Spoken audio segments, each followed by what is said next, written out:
Hello my people, FinerBub here. Thanks for checking out the video. Today we'll be going over how to set up my new car camping tent, the North Face Wawona 6. Throughout the video, I may speak a bit about the perks of the North Face Wawona 6, but I've only used this tent for one trip so far, so I want you to keep in mind that this is not a review, just a step-by-step walkthrough guide on how to set up the tent. For more in-depth reviews, be sure to subscribe to the channel and hit the notification bell for future updates. Alrighty then, without further ado, let us begin.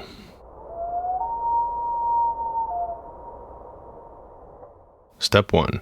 Lay out the ground sheet or an equivalent sized tarp. Those of you who have seen my other tent videos will know how I feel about companies charging extra for a tent's matching footprint. Keep in mind that this accessory is sold separately and costs extra, and if I didn't have a YouTube channel, I probably would have just used a regular tarp. Step 2. Once you have your tarp laid out, unfurl the main tent so that it lays flat on top of the ground sheet. This tent has two doors, one single mesh layer door that opens under the vestibule awning, and another double layered door on the opposite side of the tent that opens directly to the outdoors. For the sake of this video, I'll be referring to the vestibule door as the front door and the double layered door as the back door. The back door can also be identified by its distinct arch shape. If, like me, you decide to buy the matching footprint, keep in mind that the side with the extended bit of material is intended to line up with the front entrance underneath the vestibule awning. Step 3. Pull out the tent poles. The North Face Wawona 6 has 4 sections of tent poles, 2 sets of yellowish-orange poles and 2 sets of grayish-black poles. The 2 sets of yellowish-orange poles are the same and can be used interchangeably. The grayish-black poles, on the other hand, differ slightly in that one set is straight and the other has 2 curved sections. Once you've laid out the tent, you'll notice the X shape formed over the top by the yellowish-orange tent pole sleeves. Thread the yellowish-orange poles diagonally through the color-coded perpendicular sleeves and insert the 4 ends of the yellow poles into the eyelets on the nylon tabs found on each of the tent's 4 corners. Then attach these plastic clips to the poles. If you have the matching footprint, you can thread the ends of the poles into the eyelets on the nylon tabs of its 4 corners as well. Step 4. Finishing the main tent. Take the grayish-black tent poles that have all straight pieces and thread it through the color-coordinated sleeve that sits above the front door, or the mesh door that doesn't have pockets. Next, insert the ends of the poles into the eyelets on the green nylon straps that stick out between the yellowish-orange ones on each of the 4 corners of the tent. Then attach the remaining plastic clips to the poles. Step 5. Set up the Rainfly. Unfurl the Rainfly and drape it over the tent. The rear door on this tent has its own built-in Rainfly layer, so the main Rainfly will not cover it. Make sure you orient the Rainfly so that the zippers line up over the front door. Then, attach the fly to the tent by threading the toggles through the corresponding rings on the 2 corners above the back door. This should line up the Rainfly so that the Velcro loops can be attached to the tent poles underneath the fly. Then thread the remaining curved tent pole through the color-coded sleeve on the front of the Rainfly and insert the ends of the poles into the eyelets on the green nylon strap. Then stake down all corners of the tent. You can do this step a little earlier, and I even recommend it, especially in windy conditions. Next, locate the orange string inside the bag of tent stakes, then attach it to the loop that sits atop the sleeve that houses the curved grayish-black tent poles. Then, pull the string taut and stake it down to remove any dips or wrinkles in the top of the Rainfly. Step 6. For a nice breeze and dry weather, prop open the 2 smaller vents with the built-in supports and roll up the larger vented windows and the outer layer of the rear door, then unzip both sides of the vestibule and roll up the doors, fixing them in place with the provided toggles and loops. Alright, so that's our tent.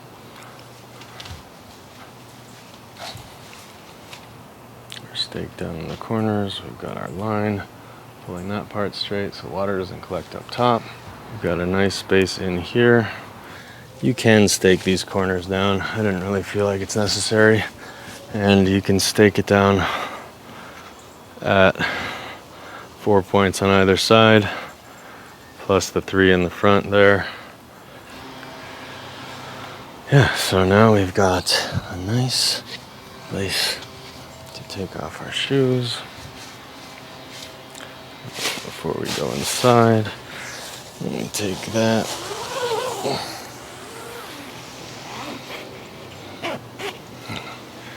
And then we can go in. And this is huge inside.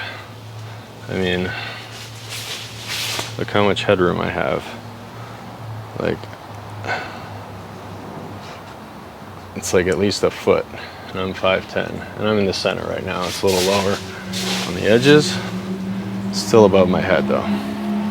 So, this is the inside view of those vents that I propped up before, and then that's the window I rolled up.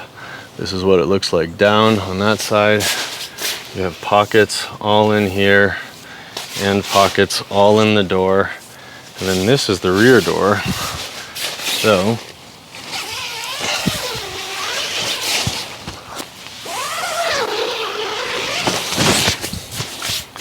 there you see it. And like on the other door, you have loops on one side, loops,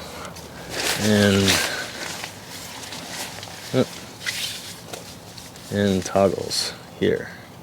So depending on which one you want to wrap up, you can wrap up either one, and you can do the same thing on the front door over here with the loops and the toggles. Alright, let's close this guy. Don't want the bugs in here.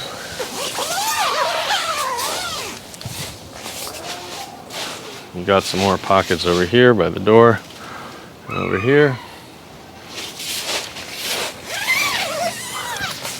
And that's what the vestibule looks like. Pretty big. You could sit a few chairs in there for sure. And yeah, that is the North Face Wawona 6. Alrighty, my people, that concludes this episode of the FinerBub Show. If you're looking for new gear or planning your next trip, don't let the details stress you out. Remember, life's an adventure, so relax, breathe in the outdoors, and don't forget to appreciate the finer things.